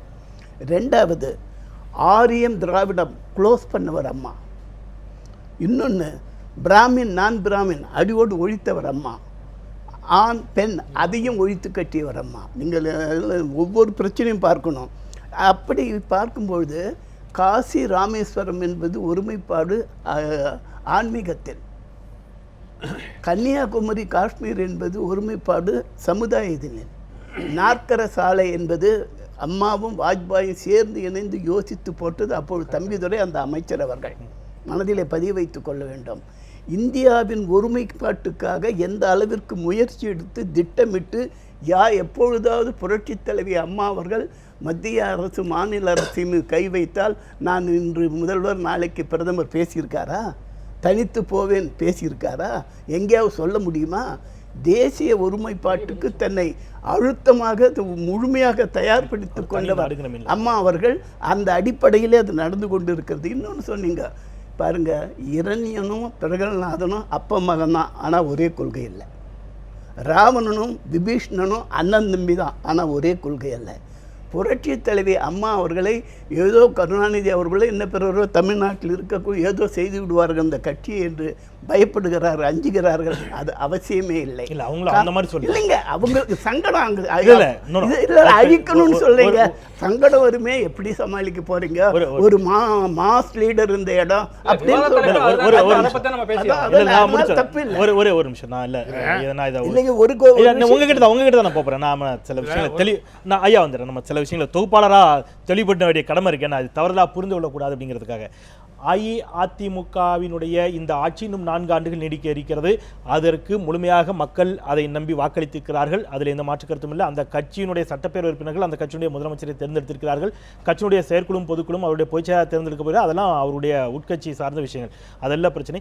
திராவிட முன்னேற்ற கழகத்திலும் அவர்கள் இரங்கல் தெரிவித்திருக்கிறார்கள். முரசொலியில் அரை பக்கத்திற்கு அது குறித்து செய்தி வெளியிட்டிருக்கிறார்கள். இது எல்லாமே விமர்சனங்களாக விவாத பொருளாக இருக்கக்கூடிய இடத்தில் மத்திய அரசு இதற்காக ஒரு முயற்சியை செய்யக்கூடும். ஏன்னா காங்கிரஸ் ஆட்சியில் நடந்திருக்குது. இப்போ சமீபத்தில் இந்த மாதிரி நார்த் இந்தியாவில் நடந்துச்சுங்கிற ஒரு வாதத்தை அவர் வைக்கிறார். ஐயா அதை மறுத்திருக்கிறாரு. திமுக முயற்சி செய்வதற்கான வாய்ப்புகள் தான் இருந்தால் இருக்கலாம். ஏன்னா அவங்க தான் வலிமையாக இருக்கிறாங்க, பாஜகவுக்கு வாய்ப்பு இல்லைங்க. ஒரு லாஜிக்கான ஒரு பாயிண்ட் அவர் வைக்கிறாரு. நீங்களும் அந்த அச்சமே தேவையில்லைன்னு வருத்துக்கிறீங்க. அதனால இது என்ன மாதிரி போயிடக்கூடாதுன்னா, ஏதோ பாஜக முயற்சிக்கிறது அல்லது திமுக முயற்சிக்கிறதுங்கிற மாதிரியான ஒரு அழுத்தமான வாதங்களோடு இது போயிடக்கூடாது. அது தவறான வாதமா போயிடும். அந்த மாதிரி வாதங்களை நோக்கி இது திசை மாறிட கூடாது அப்படிங்கறத நான் சொல்லிட்டு ஒரு விஷயம் சொல்லிடுறேன். இப்பொழுது சொல்லக்கூடிய இத்தனையும் முறியடிக்கக்கூடிய வகையில் வேண்டிய எல்லா முன்னேற்பாடுகளை செய்திருக்கிறார் புரட்சி தலைவி அம்மா அவர்கள். அது என்ன ஐயா வந்துடுறேன் உடனே வரேன். உங்களோட நிறைவு சார், உங்களோட நிறைவு சார். ஒரு விஷயம் நீங்கள் கூட அது நான் எச்சரிக்கையாக இருக்கணும்னு சொன்னதில் ஒத்துக்கிறீங்க இல்லையா? You agree with that? எல்லாத்துக்கும் நாம் நாம் நடக்கும்போது எல்லாரும் நம்ம எச்சரிக்கை இல்லைன்னா நடக்கும்போது கூட எச்சரிக்கையாக இருக்கும். அதுதான் நாம் நடக்கும்போது எதுக்கு நான் சொல்கிறேன்னா, இங்கிலீஷில் சொல்கிறேன், we cannot rest on the laurels of the leader, previous leader. ஏன்னா அவங்க நமக்கு நல்ல பெரிய அளவுக்கு அனைத்து இந்திய அண்ணா திராவிட முன்னேற்ற கழகம் பொறுத்தவரையில் ஒரு பெரிய ஓட் பேங்க்னு சொல்லுவோம், நல்ல ஒரு மக்கள் மத்தியில் ஒரு பெரிய செல்வாக்குடைய ஒரு கழகத்தை கட்சியை கட்டி காத்து கொடுத்துருக்குறார்கள். அது நம்ம எதுக்காக சொல்கிறேன்னா, நம்ம அதுவே நம்ம சொல்லிக்கிட்டே இருந்தால் ஓகே. ப்ளஸ் நாம் வந்து இங்கே நான் பிஜேபியில் இருக்கேன், எனக்கு கனெக்ஷன் கிடையாது. இப்போ 20 வருஷமாக நான் பிஜேபியில் இருக்கேன். நான் எதுக்கு சொல்கிறேன்னா, ஆளுங்கட்சி அதுவே நம்ம நினச்சிக்கிட்டு அதுவே சொல்லிக்கிட்டு இருந்தால் அது வீக்னஸ் ஆகிடும். நாம் டெலிவரி, ஆளுங்கட்சி டெலிவரி இவங்கெல்லாம் ஒத்துப்பாங்கன்னு நினைக்கிறேன். They have to deliver goods. அது நல்ல வகையில் செய்யலைன்னா, எதுக்கு சொல்கிறேன்னா, பெரிய அளவில் வெற்றி பெற்றவர் அந்த காலத்தில். ஒரே ஒரு பாயிண்ட்டு, நாம் எல்லா புரட்சி தலைவர் என்ன அழைச்சிட்டு போனார், எங்கே இதுக்கு குண்டுராவ் எலெக்ஷனுக்கு அழைச்சிட்டு போனார். போகும்போது அவ்வளோ மேசிவ் எல்லா கூட்டம், நார்த் இந்தியாவிலேருந்து கூட வந்துருந்தாங்க, எக்கச்சக்கமான விஷயம் எல்லாம் ஆயிடுச்சு, முடிஞ்சது. நான் ஹோட்டலுக்கு வரேன், அந்த புரட்சி தலைவருடைய அசஸ்மெண்ட் சொல்கிறேன். சார் நல்லா இருக்குது, நம்ம ஜெயிச்சுடுவோம், குண்டுராவ் ஜெயிச்சுடுவாரான்னு சொல்ல, ஜெயிக்க மாட்டார். நம்ம போயிருக்கிறோம், அங்கே நிறைய தமிழ் ஓட்ஸ், நம்ம அந்த ஓட்டு நமக்கு வராதுன்னு சொல்ல. என்ன சார் எப்படி சொல்கிறீங்க? நீங்கள் சரியாக பார்க்கல. அவங்க அத்தனை பேர் நான் கும்பிட்டதுக்கு அப்புறம் தான் அவங்க கும்பிட்டாங்க. யார் வந்து அவங்க நான் கும்பிட்றதுக்கு முன்னையே கும்பிடுறாங்களோ அந்த ஓட்டு நமக்கு வரும். I was really surprise. 15,000 ஓட்டில் குண்டுராவ் தோக்குறாரு, ராமகிருஷ்ண ஹெகடே எங்க சீஃப் மினிஸ்டர். அந்த அளவுக்கு விழிப்போடும் கவனத்தோடும் இருக்கணும். நம்ம we should not சரி, ஓகே ஓகே. நம்ம நிறைவு பகுதிக்கு அதுவே நம்ம நிறைவு பகுதிக்கு we have to be careful. அவ்வளவுதான். நான் என்ன சொல்றேன்னா, இப்போ பாரதிய ஜனதா கட்சியில் இருந்தாலும் கூட ஐயா வந்து நீண்ட காலமாக அதிமுகவில் இருந்தார். அதனால் வந்து அவர் சொல்லக்கூடிய அந்த வார்த்தை இருக்குல்ல, ரொம்ப கேர்ஃபுல்லாக நீங்கள் இருக்கணுன்றது, அதை நான் வந்து இவர் இப்போ எந்த கட்சியில் இருக்கிறாரோ அந்த கட்சியினுடைய குரலாக இல்லாமல் இவருடைய பொதுவான கொள்கையாக, அல்லது வந்து அதிமுகவினுடைய நீண்ட கால தலைவருடைய இல்லை பொருந்தும், அது எல்லாருக்கும் பொருந்தும். அதிமுகவின் நீண்ட காலத்தில் தலைவராக இருந்த ஒருவருடைய ஒரு குரலாக கூட வந்து பார்த்துக்கலாம். ஆனால் எதை நோக்கி வந்து அதிமுகவினுடைய ஒரு பெரிய பகுதி நகருது அப்படிங்கிறதுக்கான ஒரு உதாரணமாக நான் வந்து சமரசையா சொல்கிறத நான் வந்து பார்க்க முடியுது. இதே விவாதத்தில் கொஞ்ச நேரத்துக்கு முன்னாடி அவர் நீதி கட்சியிலேருந்து தொடங்கி அண்ணாவின் கொள்கையை நாங்கள் பின்பற்றுகிற வரையில் எங்களுக்கு எந்த பிரச்சனையும் இருக்காது அப்படின்னு சொல்கிறார். ஆனால் அதே சமயத்தில் தான் வந்து ஜெயலலிதா வந்து எது முரண்பாடாக திராவிட இயக்கத்தின் பிரச்சனையாக வைக்கப்பட்டதோ அந்த முரண்பாடுகளை அவர் க்ளோஸ் பண்ணிட்டாரு அப்படிங்கிறாங்க. அது எப்படி அப்புறம் அண்ணாவின் கொள்கையாக இருக்கும், இல்லை நீதி கட்சியின் கொள்கையாக இருக்கும், இல்லை திராவிட கழகத்தின் கொள்கையாக இருக்கும் எனக்கு தெரியல. பெரிய விவாதம், அது பெரிய விவாதம். ஒரு கேள்வியாக மட்டும் வைக்கிறேன், நான் முடிச்சிடறேன். அதுக்கு நான் பதில் சொல்லுங்க. எனக்கு ஒரு சிக்கலாக இருக்கு. ரெண்டாவது வந்து வெளிப்படையாக பேச முடியாதுன்னா ஒரு கட்சி, ஒரு பாரதிய ஜனதாவோ இல்லை திமுகவோ வந்து இந்த மாதிரியான விஷயங்களை எப்படி சொல்லுவாங்கிறத அறிக்கை விட்டுட்டு இருக்க மாட்டாங்க. நம்ம அப்சர்வேஷன் அடிப்படையில் தான் நம்ம பேச முடியும். அதை வந்து பார்க்கணும். அதிமுகவை பொறுத்தவரையில் அவங்களுக்கு எது இருக்குதோ இல்லையோ 4 வருஷம் கையில் இருக்குது. அதை சரியாக அவங்க பயன்படுத்தினாங்கன்னா நிச்சயமாக பெரிய பிரச்சனை கிடையாது. ஆனால் இந்த அணுகுமுறை இருக்குது பார்த்தீங்களா, அதாவது வந்து இவர் சொல்கிற மாதிரி நம்ம வந்து அதை அப்படியே எடுத்துக்க முடியாது, பழைய புகழ்ச்சியில் வந்து மயங்கிட்டு இருக்க முடியாது, புதுசாக வந்து முயற்சி பண்ணணும்னு அதை வந்து அவங்க கவனத்தில் எடுத்துக்கணும்னு நான் நினைக்கிறேன். சரி, நேரம் கடந்துருச்சு. ஒற்றை வரலையா நீங்கள், அதாவது அங்கே ஐயா அவர் சொன்னார் ஒரு விஷயத்தை, திராவிடம் நாடு பேசுனது எப்படி போய் தேசிய இது அதுக்குள்ளே மாறி போச்சா அப்படின்னு சொல்லி கேட்குறாரு. இல்லை நீங்கள் சொன்னதில் இருந்து பாருங்கள், பாகிஸ்தான் போது திராவிடஸ்தான் கேட்டார், ஜின்னா பாகிஸ்தான் கேட்டார், அண்ணா திராவிடஸ்தான் கேட்டார். அந்த கட்டமே வேற. அப்போ தமிழ்நாடுன்னே ஒன்று கிடையாது, இது வேறு.